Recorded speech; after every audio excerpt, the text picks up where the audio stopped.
भिडे वाड्याचे भाग्य उजळले, स्वर निनादले मुग्ध कळ्यांचे।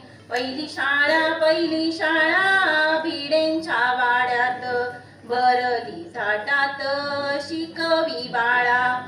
गिरवी धडे मुली शिक्षणाचे, वेद भविष्याचे बोल बोबडे।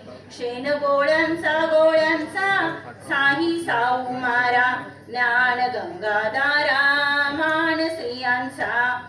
मुहूर्तमेढ घाली शिक्षणाची, संपवी स्त्रियांची समाज तेढ। बोलू लागला साक्षी भिडेवाडा, अज्ञान कवाडा तोडी शृंखला। मुली स्त्रियांचे अज्ञान मिटले, भविष्य उदले लाख मोलाचे। राष्ट्रीय कार्य केले धाडसाने, ज्ञान शिक्षणाने महासत्कार्य। समाज राग घेत खांद्यावर, मात दमावर ज्ञानाचा याग। साऊ ज्योतींचे आधुनिक पर्व, मनामध्ये गर्व भाग्य मुलींचे।